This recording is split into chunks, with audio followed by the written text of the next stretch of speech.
Bonjour à tous et bienvenue à cette conférence Piloter le changement en période de fusion ou de rachat, méthode, vision et retour d'expérience terrain. Ravi de vous voir aujourd'hui. Avant de démarrer quoi que ce soit, est-ce que vous pourriez nous dire si vous nous entendez bien? Vous avez une petite section de chat sur votre droite qui sera notre moyen de communication. Donc, on va attendre quelques messages, voir que tout fonctionne. Bonjour Gérald, avec votre petit pouce, c'est parfait. On va attendre d'autres réponses. Je vois que ça se connecte. Bonjour Laure. OK. Donc, normalement, il ne devrait pas y avoir de problème. Bonjour Elisabeth. Génial. OK. Donc, je pense que c'est tout bon. Alors bon, vous l'aurez peut-être compris, je ne suis pas l'expert aujourd'hui. Je suis accompagné de Antoine et Franck, qui sont eux les experts du sujet qui sera traité pendant cette conférence. Mais avant de démarrer, on aurait aimé tous les trois en savoir un petit peu plus sur vous pour et bien affiner en fait ce qui va être dit durant la conférence. Et donc, on voulait vous poser 3 questions auxquelles vous pouvez répondre dans le chat et dans un même message si c'est possible. Ces questions sont là pour identifier les problématiques par rapport au sujet et que Franck et Antoine puissent y répondre au mieux tout au long de la conférence. La première question, c'est quel est votre business? Donc là, ici, le but, c'est de comprendre votre positionnement. Est-ce que vous êtes patron d'une boîte industrielle? Est-ce que vous êtes responsable de la conduite du changement dans une boîte? Voilà, quel est votre métier, votre fonction? Donc, préciser un petit peu ce contexte.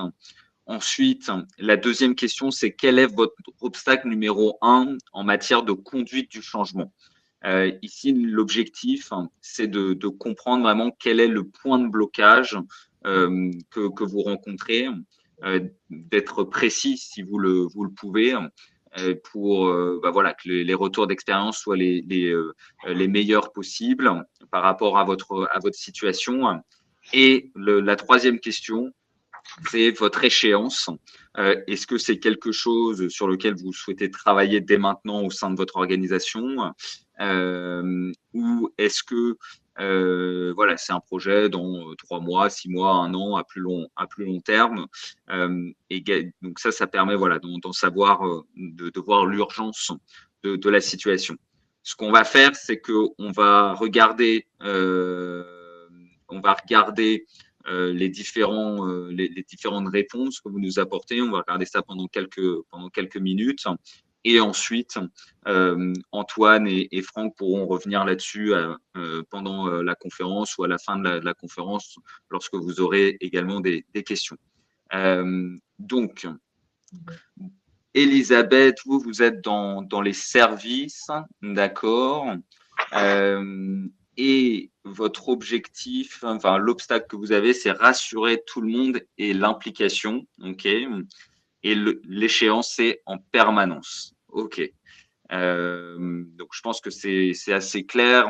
Antoine et Franck, est-ce que vous avez besoin de précision de la part d'Elisabeth ou non?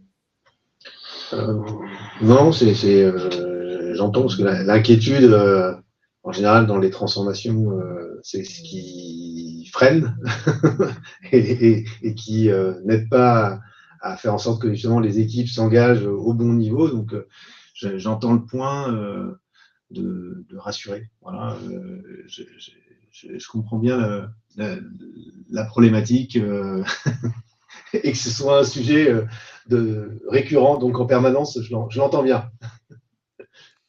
Ensuite, donc on a Thierry, direction de BU imprimerie, ok.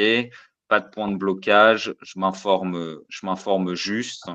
Très clair, Thierry. Vous êtes au bon endroit, il y aura de l'information qui sera donnée, et puis vous aurez l'occasion d'aller un peu plus loin si besoin.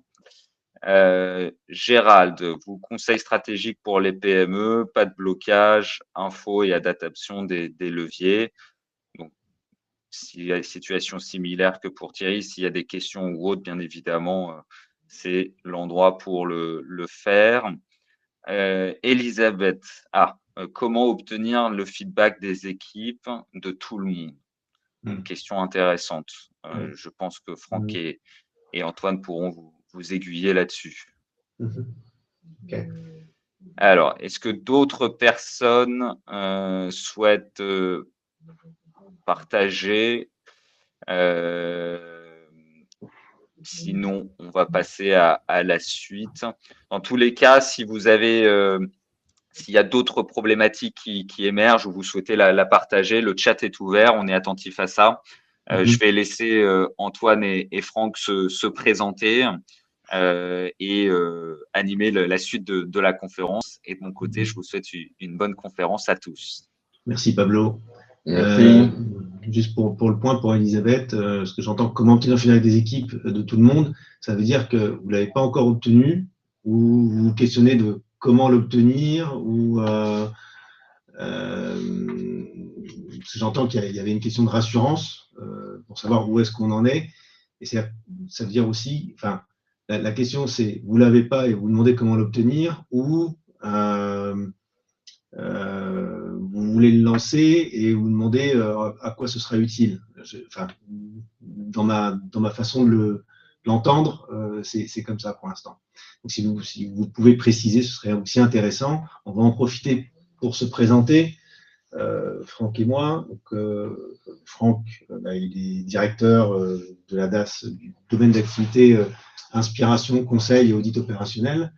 Donc, c'est toutes les études que l'on fait en amont des projets de transformation et sur lesquels on éclaire en termes de stratégie et en termes d'accompagnement les transformations. Moi, je suis de mon côté à la fois l'associé principal et je manage un pôle qui s'appelle leadership de projet et pilotage de transformation. Donc là, on est sur l'accomplissement en fait d'une stratégie de transformation plus de mon côté.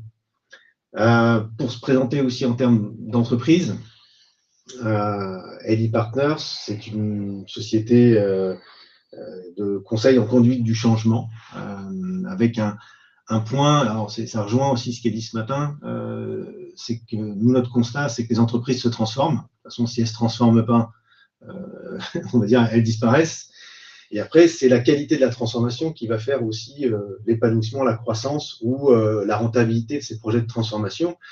Parce que les études montrent que 70% des transformations échouent. Alors, elles n'échouent pas, on va dire complètement. C'est juste qu'en fait, elles réussissent en partie. Elles réussissent en partie sur les délais. Parfois, on annonce 4 ans, 5 ans pour faire une transformation et en fait, elle se fait sur 10. Et donc, du coup, c'est en ça où il y a une partie d'échec. En valeur aussi, il y a des choses qui sont promises au démarrage des projets et finalement, on n'en trouve que la moitié. Ou alors, il y a des ressources qu'on consomme plus importantes en termes de budget, ou alors des gens qui partent. Bref, il y a des indicateurs qui montrent que la transformation n'est pas aboutie pleinement. Et quand on interroge, nous, les dirigeants qui mènent ces transformations, souvent ils nous disent « Ok, on a quand même réussi, mais ça s'est fait dans la douleur. » Et donc tout ça, parce que comme les entreprises elles sont en transition, on va dire, récurrente, il y a plusieurs projets de transformation dans les entreprises sur plusieurs années, ça crée en fait une culture de la transformation et du changement qui est plutôt, on va dire, négative ou qui crée de la résistance déjà dès le départ, puisqu'en fait, toutes les transformations amont sont projetées dans le futur et fait que les gens se positionnent pas tout de suite, disent ok, on verra. Certaines sont un peu mieux menées au départ en termes d'initiation et donc du coup, il y a un engouement qui est plus fort, mais vite fait, ça part. Et ça amène de l'inquiétude. Et cette inquiétude, en fait, quand elle est vécue par plein de gens dans l'entreprise, elle diminue la puissance. Parce qu'elle diminue l'engagement, en fait, des personnes. Et c'est pour ça que nous, on se positionne sur 2 grands points. À la fois le soutien pour maximiser la valeur de la transformation. Donc, c'est avec des domaines comme le conseil, la conduite du changement que manage Franck, et puis le placement de ressources. Souvent des managers de transition qui soutiennent parce que c'est des ressources ajoutées qui amènent à la fois leurs compétences et leur énergie dans la transformation et de créer une sérénité et changer la culture du changement pour créer une culture sereine du changement à travers des actions de compétences, de formation, de coaching et d'accompagnement au quotidien pour aider on va dire l'encadrement intermédiaire et supérieur à accomplir les plans d'action stratégiques en plus de leur moment opérationnel. Et c'est pour ça qu'on vous propose aujourd'hui d'échanger par rapport à notre expérience. L'entreprise, elle a plus de 30 ans d'existence. Sur le domaine de la transformation et de la conduite du changement, ça c'est un domaine qui a été ajouté il y a 6 ans, 7 ans. Et c'est ça qu'on va vous partager, c'est nos expériences ou nos idées, notre façon de voir, notre perception aujourd'hui du pilotage et de réussite ou de points de vigilance à avoir lors des transformations. Et pour lancer le sujet, peut-être que Franck, tu veux aussi amener un point sur notamment voilà, quelques éléments. Oui, alors si on prend la thématique pilotage de projet suite à un rachat ou une fusion, ça veut dire qu'on se place dans la situation où le rachat ou la fusion a eu lieu et qu'on doit mettre en œuvre le changement.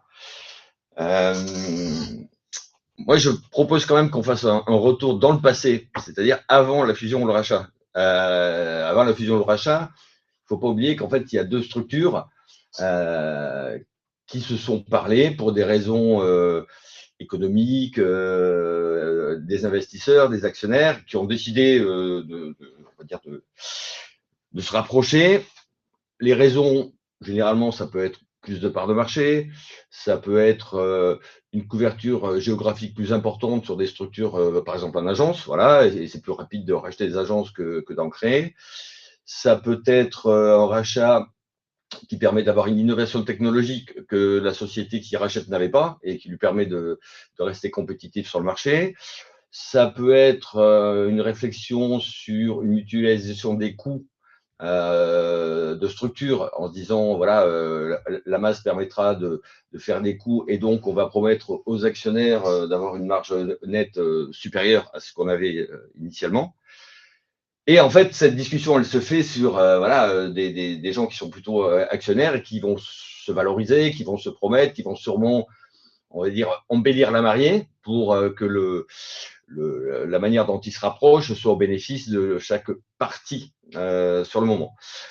Et donc, en plus, il y a probablement des objectifs de gain, une temporalité qui est annoncée pré-fusion aux actionnaires et que globalement, nous, derrière, on va devoir tenir ou assumer.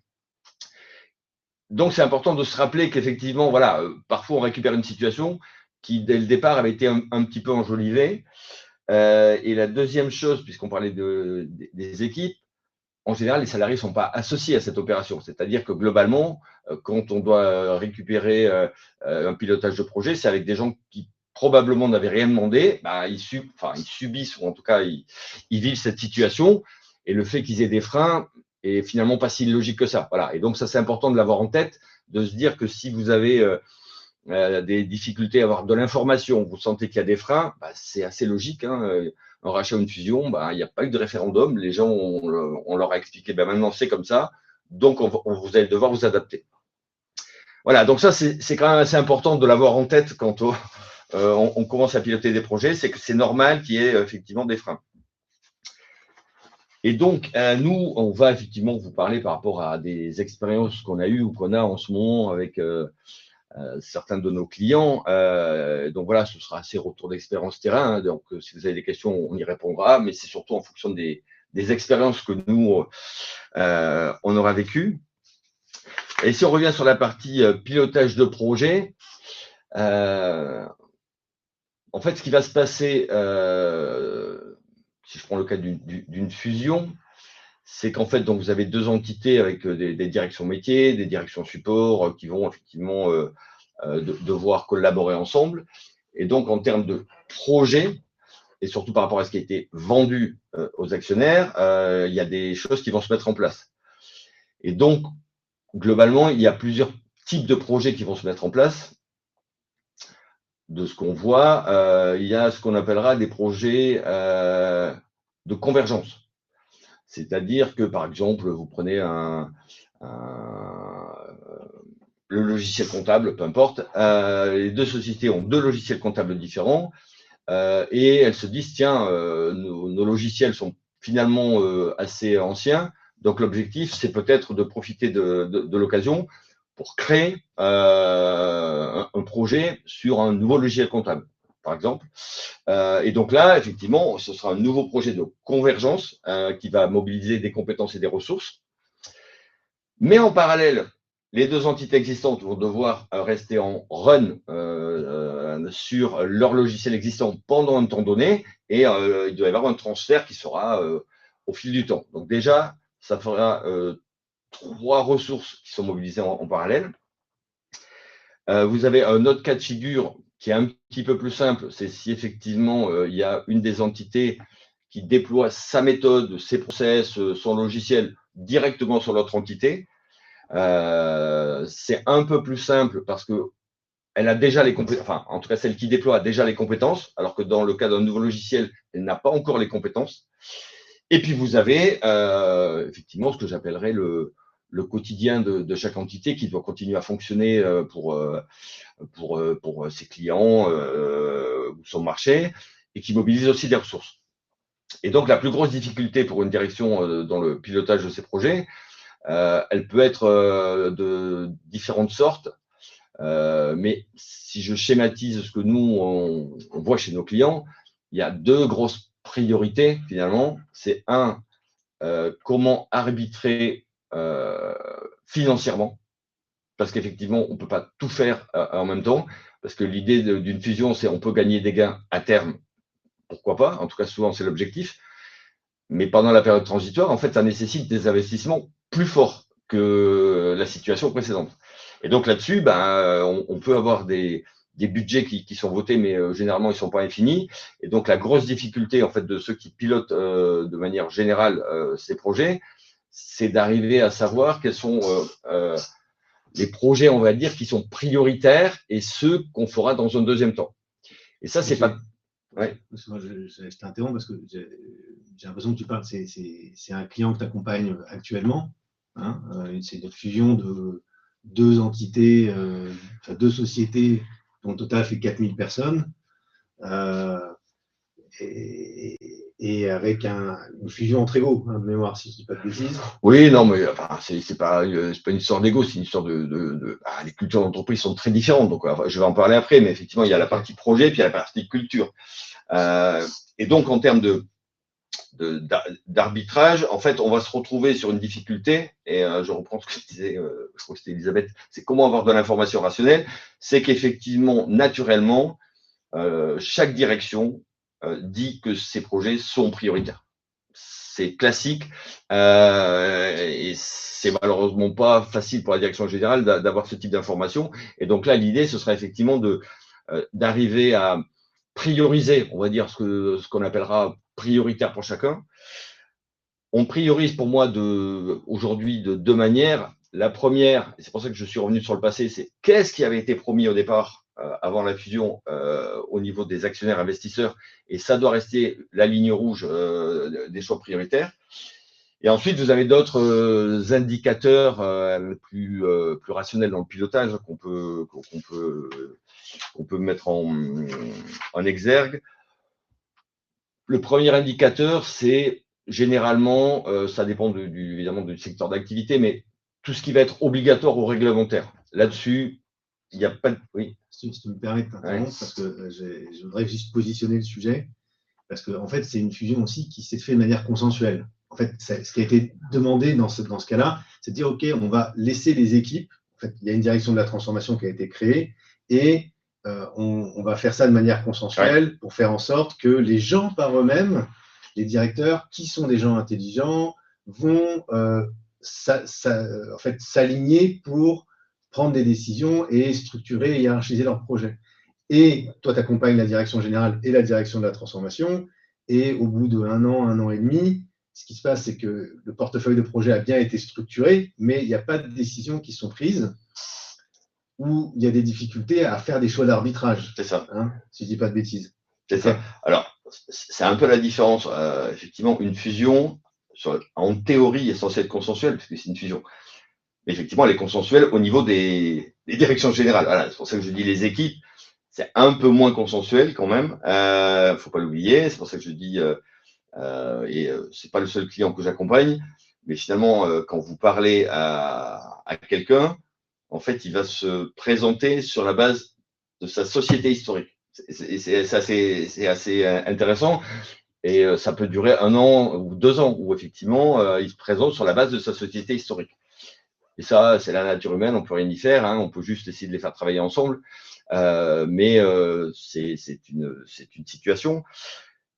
Mais ceci étant, consensuel ou pas consensuel, effectivement, il y a des éléments rationnels sur les choix, faut pas l'oublier. C'est pour ça que je disais, le critère réglementaire, pour moi, c'est souvent le critère prioritaire de l'ensemble des sociétés. C'est-à-dire, elles n'ont pas le choix.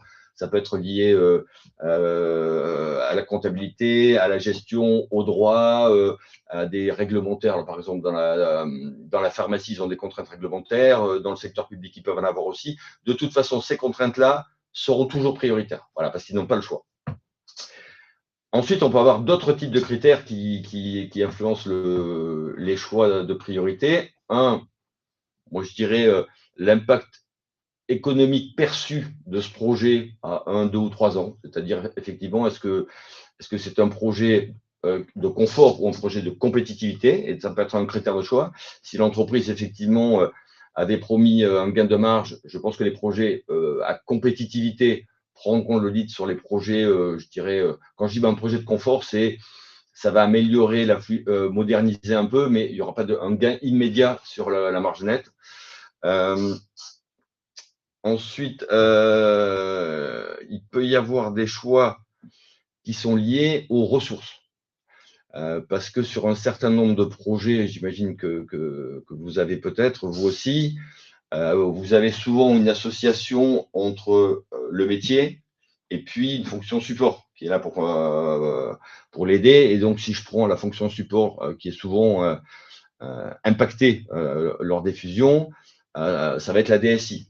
Et donc, les DSI doivent déjà elles-mêmes converger et elles doivent aussi être ensuite en support des nouveaux projets des entités métiers. Et donc, vous avez quand même 2 difficultés sur ces fonctions support. C'est leur nombre, il n'est pas infini. Or, dans le cas d'une fusion ou d'un rachat, en fait, le nombre de nouveaux projets explose. Et donc, il y a des choix prioritaires qui sont faits par la DSI en fonction de ses équipes, de son budget, de ses ressources, et puis des compétences actuelles des gens. Et ça, je dirais, la direction de métier, souvent, elle a rarement l'information.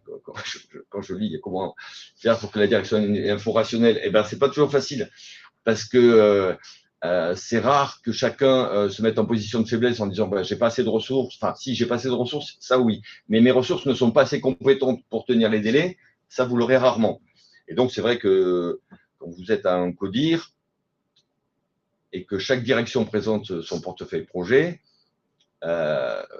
finalement, les PowerPoint, je trouve qu'ils sont très, très bien faits et tout va bien. Voilà. Et donc, l'information rationnelle, vous ne l'avez pas en codir. Et donc, l'idée, c'est effectivement comment récupérer des informations rationnelles qui vous permettent d'anticiper les dérapages sur les délais, les dérapages sur les coûts, les compétences à recruter ou à monter en gamme si vous avez par exemple, l'implémentation d'un nouveau logiciel, ça veut dire que vous n'avez pas de compétences immédiates. Donc, il va falloir soit recruter, soit monter en compétences. Et on sait que la montée en compétences, elle n'est pas si rapide que ça. Et souvent, ce n'est pas intégré dans la planification. Ça, c'est la grosse difficulté. Et puis, en fait, la principale difficulté que nous, on perçoit dans ce type de projet, c'est qu'en fait, les projets ne sont pas si silotés que ça. C'est-à-dire que souvent, il y a des interdépendances d'un projet A à un projet B, et qui peut d'ailleurs être porté par 2 directions différentes. Et donc, ce qui est compliqué, c'est que quand vous avez cette interdépendance, si vous n'arrivez pas à anticiper les décalages, en fait, ceux qui arrivent en aval vont, entre guillemets, les subir de plein fouet et ils n'auront pas pu s'organiser pour ça. Et donc, effectivement, la grosse difficulté qu'on peut avoir dans le pilotage de projet, c'est comment anticiper le dérapage des délais, le manque de ressources ou le manque de compétences, ou le fait que les décisions budgétaires, de toute façon, vont faire dériver certains projets parce que les budgets sont pas là, hein, ou en tout cas, ils doivent être étalés dans le temps. Et donc, la difficulté, c'est d'avoir ce type d'information. C'est compliqué à la faire, c'est pour ça que, comme Antoine le disait, une des meilleures solutions pour avoir des informations rationnelles, en fait, moi je dirais, il n'y a pas de magie, il y a 2 règles. La première, c'est que les gens qui vont, entre guillemets, récupérer l'information ne soient pas hiérarchiques. Et deuxièmement, que effectivement, on fasse le tour de l'ensemble des directions pour vérifier quelles sont les interdépendances. Voilà, et je m'arrête parce qu'Anne-Hélène me dit que je parle trop.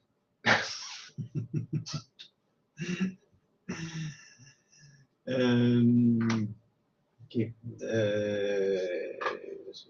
Dealer tourne pour les OSVP parler des bonnes pratiques pour franchir l'obstacle culturel dans le cadre de fusion, combinaison d'équipes, et 2, expliciter vos méthodes d'accompagnement. Merci beaucoup. Ok. On va peut-être embrayer sur les bonnes pratiques pour franchir l'obstacle culturel dans le cadre de fusion ou de combinaison d'équipes. Quand on regarde, tu veux prendre la parole ou, non, mais vas-y, je compléterai. Je regarde parce que moi j'accompagne une société qui a racheté une autre. On en est, ça fait 5-6 ans qu'ils fonctionnaient ensemble, enfin ensemble, justement, pas ensemble.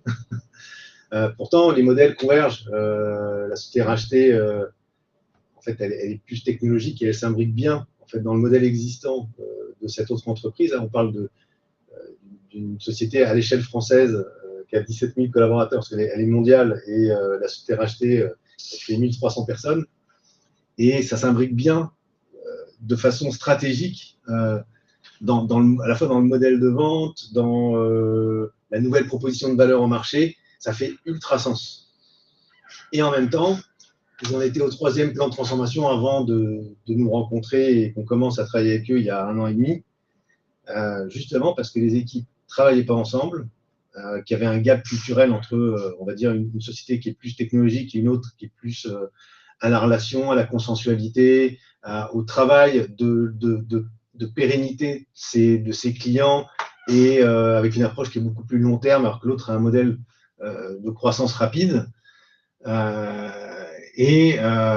Quand on a commencé, en fait, justement, à intervenir pour eux, on a lancé, et ça va rejoindre aussi l'information rationnelle, on a lancé une grande enquête sur les 200 personnes clés, donc du comité de direction, des directions opérationnelles, quelques directeurs de fonctions transverses, et puis l'ensemble des collaborateurs en charge finalement d'être opérationnels dans cette transformation.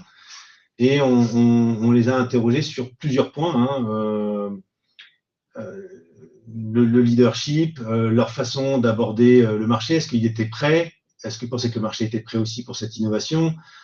J'essaie de regarder les critères qu'on a, la collaboration entre les équipes, et il y avait 5 grands points, je ne me souviens plus du 5e. Et ce qui est arrivé, c'est qu'en fait, ils pensaient que le marché était prêt, mais qu'en fait, ils voyaient bien qu'il y avait un sujet interne. Donc en fait, les personnes ont bien expliqué qu'en fait, ce n'est pas la proposition de valeur marché, c'est la façon de fonctionner en interne qui ne fonctionnait pas, et pourtant, ils avaient mis en place. On arrive au 4e plan de transformation, donc je peux vous dire qu'ils avaient mis en place plein de choses. Mais avec une façon d'intégrer le changement qui est, c'est la faute d'un tel ou de tel service, ou c'est là que ça bloque, c'est là que ça... Donc en fait, à chaque fois, ils étaient dans la façon, et puis on a mené des interviews, de dire les choses, c'est que ce n'était pas leur responsabilité, c'était toujours celle d'à côté. Et donc, ça nous a amené en fait à créer un séminaire de direction avec tout le CODIR, et pour les amener à en fait analyser tous ces résultats, toute cette enquête, et à eux-mêmes construire un plan d'action à la fois pour les populations concernées, mais également pour eux-mêmes. Et donc, on a reprojeté en fait la feuille de route à 3-4 ans avec 3-4 indicateurs clés. Et en fonction de ces 3-4 indicateurs clés, on a revu l'ensemble de la priorité du portefeuille projet, créé de nouveaux projets pour que le comité de direction et, on va dire, les directions support créent l'espace et soient à même de rendre des comptes aux populations opérationnelles qui ensuite avaient tous des séminaires pour accepter et être motivés par le changement opérationnel qu'il fallait faire vis-à-vis à la fois des clients et des structures internes.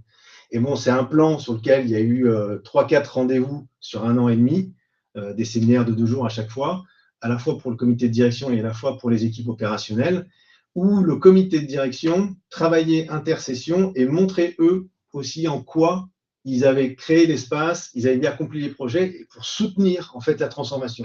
Et à partir de ce moment-là, comme chacune des strates, à la fois la direction, l'encadrement supérieur, les opérationnels, avaient des choses à changer en concomitance et se devaient en fait des informations, à ce moment-là, la transformation a été engagée et les gens sont partis et il y a des résultats à la fois commerciaux et à la fois en termes de rentabilité sur le projet.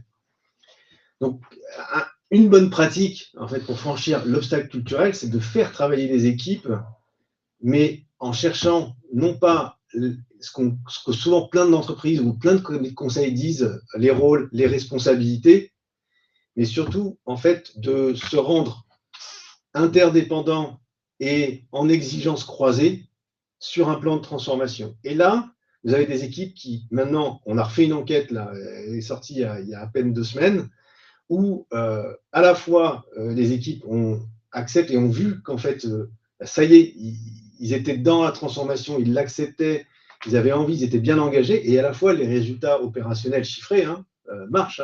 Il y a plus de 2% de rentabilité sur l'ensemble de la boîte. Donc, et donc là, je vais remener un séminaire avec l'équipe de direction pour les amener à regarder qu'est-ce qui a été fait, qu'est-ce qui n'a pas été fait, et qu'est-ce qu'on peut faire pour la suite, pour cette fois-ci élargir des 200 personnes à, on va dire, peut-être qu'on va viser 1000, 2000 personnes pour engager la transformation sur du plus long terme encore. Et là, on a changé aussi la culture. C'est-à-dire que pour la première fois, sur un plan comme ça, les équipes se sentent en réussite et se sont senties comprises et entendues. Et ça, c'était vraiment important parce qu'ils avaient l'impression qu'à chaque fois, on leur disait « Ok, c'est à vous de faire, c'est un problème commercial, c'est un problème commercial ». Et quand ils ont vu que l'ensemble de l'entreprise, cette fois-ci, avait des plans d'action sur cette transformation, à ce moment-là, en fait, la transition a pu opérer. Et ça donne aussi un exemple de méthode d'accompagnement qu'on peut avoir. On n'a pas que celle-là, mais voilà. Et puis, enfin, je vous engage, Anne-Hélène, voilà, prenez rendez-vous. On explicitera peut-être aussi en fonction de votre cas les méthodes d'accompagnement qu'on pourrait avoir, ou dans votre cas, ou vous aider en tout cas à en avoir. Mais je vais compléter parce que par rapport à ce qu'il dit, c'est ça. Enfin, déjà, effectivement, faut qu'il y ait un alignement de la direction et une communication en fonction de cet alignement de la direction, parce que finalement, les équipes sont quand même en général assez friandes d'informations, de savoir comment ça avance. Et ça, c'est important. Après, il ne faut pas oublier que dans toute entreprise, on va dire, il y a quand même des pivots qu'on appelle les managers. Et souvent, vous avez 2 cultures managérielles qui ne se ressemblent pas. Alors, chez mon client, c'est vraiment le cas, mais elles étaient même à l'opposé. Et ce qui est important, c'est qu'il n'y ait pas de perdant dans le système. C'est-à-dire que il n'y a pas un système qui, entre guillemets, mange l'autre. Voilà. Et donc, ce qui est en cours et qui a été fait, c'est finalement qu'ils arrivent à trouver leur 3e voie sur laquelle les 2 entités vont pouvoir se projeter dans ce que nous, on appelle un futur désirable. Voilà. C'est de se dire, voilà, je viens de quelque part, je sais ce que je perds, mais par contre, on arrive à me projeter sur quelque chose que je vais co-construire et sur lequel, forcément, je vais adhérer. Et donc, il y a effectivement une mise en place, alors pilotée par la RH en général, évidemment, d'ateliers de réflexion sur qu'est-ce qui serait notre style de management de demain et la manière d'embarquer les équipes, de co-créer ce style et effectivement, après, de le diffuser et de l'harmoniser sur l'ensemble des managers opérationnels qui sont quand même ceux qui tiennent la boîte en général. Donc, une vision globale comprise et communiquée, mais en deuxième niveau, il faut absolument avoir une action pour fédérer les managers sur le fait qu'ils se projettent de la même manière, le fait qu'ils communiquent de la même manière, le fait qu'ils gèrent les situations d'une manière beaucoup plus harmonisée, parfois même tout simplement le fait que leurs entretiens annuels n'étaient absolument pas en phase, pas le même style de document, pas le même mode d'entretien annuel. Et ça, les salariés, ils sont très sensibles parce que forcément, un manager peut récupérer les gens qu'il avait dans son équipe et puis d'autres personnes de la société qui a été fusionnée. Donc forcément, il va avoir un mode de fonctionnement, enfin des personnes hétérogènes au départ. L'idée, c'est sa capacité de les fédérer vers ce futur-là. Donc, les modes d'accompagnement que les gens peuvent faire, hein, c'est effectivement la capacité d'avoir ce que j'appellerais des ateliers d'intelligence collective. Pourquoi? C'est pour rendre les gens acteurs de leur changement et pas spectateurs. Et donc, ça favorise quand même le fait qu'ils acceptent cette période transitoire qui n'est pas facile et ils acceptent plus facilement le deuil de ce qu'ils avaient. Et puis, deuxièmement, que ce soit eux qui projettent l'entreprise vers cette nouvelle culture qui, en fait, peut prendre les richesses des deux précédentes, mais dans laquelle on se retrouve parce qu'on l'a créée ensemble. Voilà. C'est pas facile, mais tant qu'on n'arrivera pas à ça, on reste malheureusement sur deux entités qui vont cohabiter pendant des années. Et là, on l'a vécu chez certains clients. Et c'est très, très compliqué à gérer parce que voilà, il y a beaucoup de problèmes de mode de communication, de respect des process, de management. Voilà. Et donc, la clé, c'est une vision collective partagée par la direction et uniforme. C'est-à-dire, en gros, tous les directeurs doivent être d'accord sur le mode de communication qui est descendu. Et au niveau du management opérationnel, la capacité de leur créer leur propre style de management qui sera le leur dans le futur, sur lequel on va les fédérer et sur lequel, voilà, c'est à eux d'embarquer les équipes opérationnelles. Il ne faut pas l'oublier, au quotidien, c'est eux qui gèrent la boutique. Hein. Voilà, donc deux niveaux qui ne sont pas faits de la même manière. Donc le mode d'accompagnement, comme le dit Antoine, pour les grandes directions générales ou métiers, c'est effectivement des séminaires d'alignement pour vérifier qu'on est en phase et qu'on va communiquer de la même manière. Dans le cas des managers, on est plus sur un système atelier et formation, on va dire. Voilà, si je regarde un peu ce qu'on perçoit chez les clients. Je ne sais pas si ça répond à votre question. Oui, c'est pas la même stratégie aussi. On a des clients qui fusionnent, on va dire, entre égaux. D'autres, ils rachètent aussi des sociétés. Donc, du coup, il y a une culture prédominante qu'il faut insuffler, acculturer dans la cible qui a été rachetée. D'autres, on est sur de l'économie. Hein. En fait, on a des clients aussi, ça passe par les achats et par la construction en fait d'un système où on va dire on va faire des gains de productivité, des gains de coûts. Et c'est à cet endroit-là où on va plutôt mettre l'accent, que ce soit dans des usines ou dans des sociétés plus traditionnelles. Nous, on construit des plans aussi en fonction des cultures d'entreprise. On ne va pas s'y prendre de la même manière aussi. On voit bien que quand c'est des sociétés, même grosses, des ETI familiales, on n'est pas du tout dans la même façon d'aborder le changement que dans des grosses entreprises ou dans des entreprises qui sont avec un actionnariat dans lequel les gens ne travaillent pas. Parce qu'on est plus sur des actionnaires et des entreprises qui cherchent des fonds rapidement et à revendre. Hein. On a l'exemple d'un labo pharmaceutique. Le changement, il est poussé très, très fortement parce qu'il y a un objectif de revente derrière. Et ce sur quoi est mis l'action, cette fois-ci, c'est la compliance.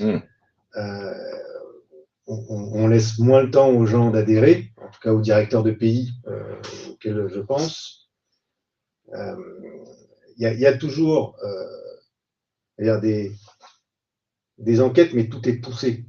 C'est aussi la culture. C'est-à-dire que la culture, elle est de pousser, de rendre accessibles les choses. Donc, du coup, comme c'est la culture, en fait, on va dire, de vente, de production, dans la culture du changement aussi, les gens sont habitués à ça. Et si on faisait une fusion, enfin une conduite du changement qui est beaucoup plus consensuelle, les gens ne s'y reconnaîtraient pas. Donc, tout ça, c'est… Oui, non, mais effectivement, le cas de figure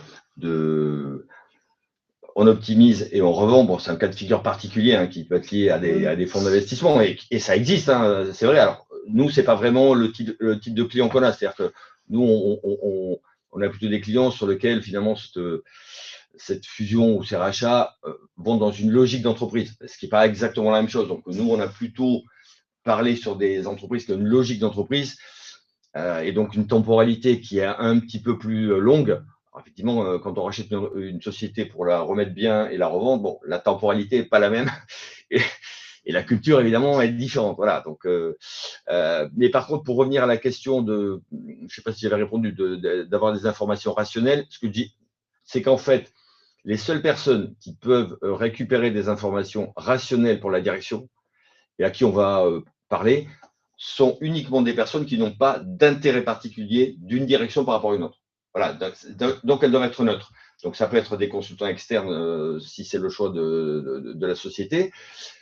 C'est pour ça qu'on crée aussi que les sociétés créent des directions de la transformation parce qu'elles-mêmes ne sont pas jugées parties finalement des informations qu'on va leur demander de récupérer et sur lequel on va leur demander d'avoir une vision et un pilotage assez global en prenant en compte ces fameuses interdépendances et puis le fameux non-dit, en fait. Le fameux non-dit, il sert à quoi? Il sert à anticiper les problèmes avant qu'ils arrivent. Voilà. Et comme il y a tellement de projets, si on n'arrive pas à avoir cette capacité d'anticipation qui est parfois pas très rationnelle pour reprendre vos mots, eh ben, on risque de tomber, alors je reprends l'expression de mon client, sur le mur de projet qui vous tombe dans la figure parce qu'on ne l'avait pas vu arriver. Voilà. Et donc, comment on se structure pour éviter d'avoir le mur de projet? Bon, chaque situation est un peu différente, mais en tout cas, la philosophie, c'est quels sont les moyens qu'on met pour anticiper les choses qui ne sont pas toujours dites aussi clairement qu'on le voudrait.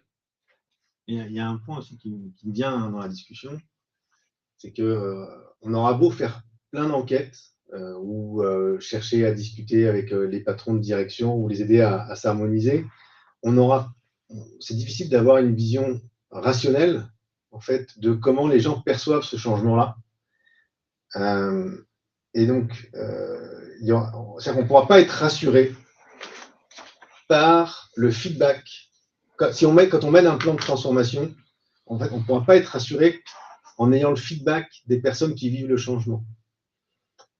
Parce que si on cherche à être rassuré, ça veut dire aussi qu'on veut aller forcément dans leur sens. Et dans leur sens, comme ils n'ont pas la vision complète sur la transformation, en fait, si on cherche à aller dans leur sens, à un moment donné, on va être confronté au fait qu'on ne va pas pousser la transformation au niveau où elle devrait être. Et ça veut dire que nous, ce qu'on fait dans ces moments-là, on va chercher, on va dire, le sponsor, hein, qui est souvent le PDG ou le DG de l'entreprise, qui va analyser ces résultats avec nous et qui va prendre le risque. Et qui va l'annoncer comme une prise de risque aussi vis-à-vis des équipes de son comité de direction et des autres équipes, parce que on ne peut pas avoir de certitude complète sur un futur qui n'est pas un.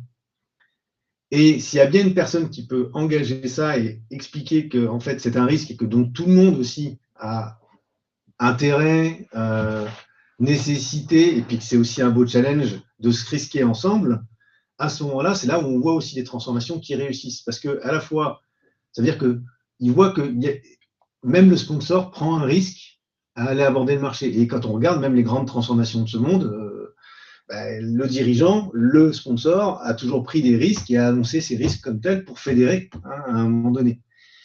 Pas dans l'urgence, pas forcément dans l'urgence, mais en tout cas en expliquant que c'est aussi parce qu'on se donnait à fond dans ce risque-là et qu'on avait tous quelque chose à gagner et à perdre, et ça c'est important dans les transformations, que les gens s'embarquent, en fait. Les gens s'enroulent parce qu'il y a une vérité qui est là, qui est prononcée par le dirigeant. Voilà, en tout cas, en termes d'expérience, moi, c'est ce que j'ai vécu. Alors, si je peux compléter, alors là, c'est vraiment très, très opérationnel ce que je vais vous dire, puisque là, je suis sur des missions de pilotage de portefeuille de projet. Effectivement, dans le pilotage des portefeuilles de projet, le type d'informations qu'on peut recueillir sont des informations assez factuelles. Voilà, votre projet, c'est quoi, quel est son objectif, quels sont les gains attendus, ça maximise, ça utilise combien de ressources dans votre département, ça utilise combien de ressources dans les autres départements, est-ce que vous avez des budgets d'investissement, quelle est la temporalité que vous mettez sur votre projet, voilà, donc tout ça, c'est des données assez factuelles qu'on peut assez récupérer.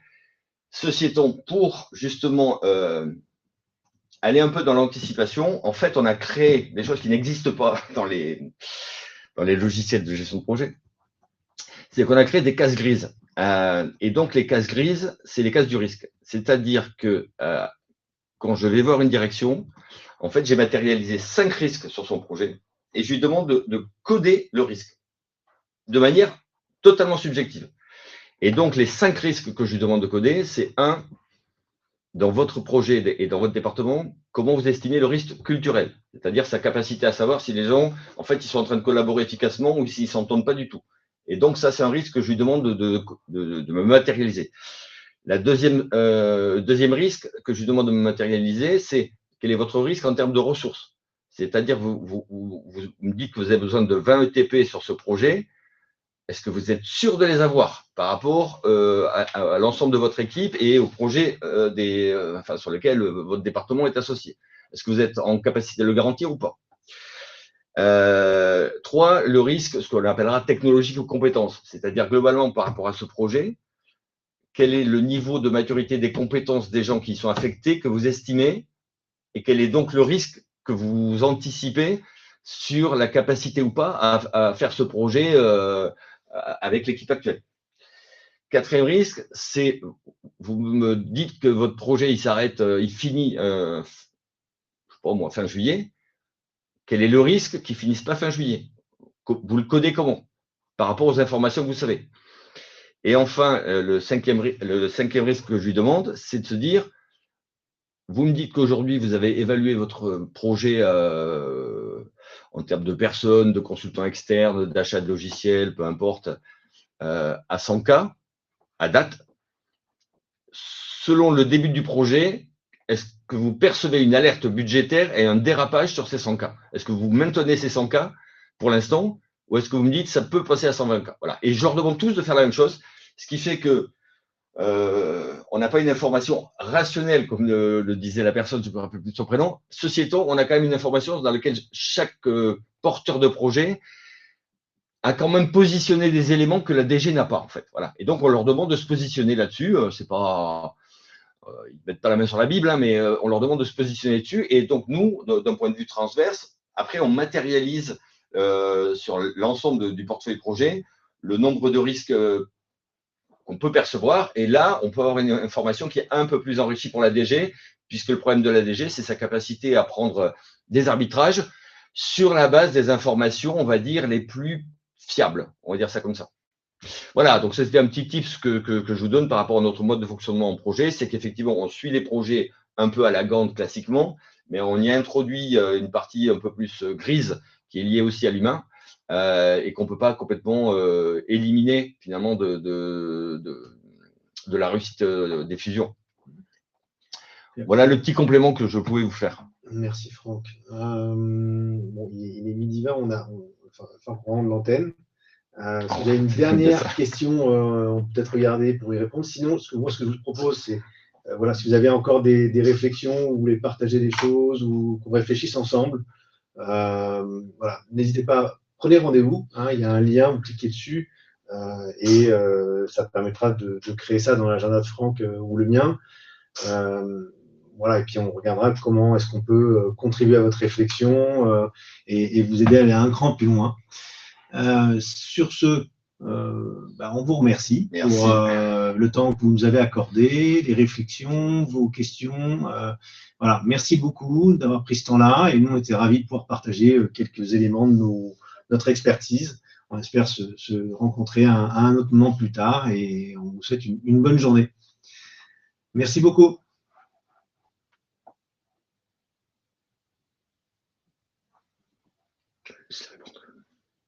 Ah, attends qu'il réponde quand même. Ouais. Merci Laure. On va en antenne. Hein. Merci.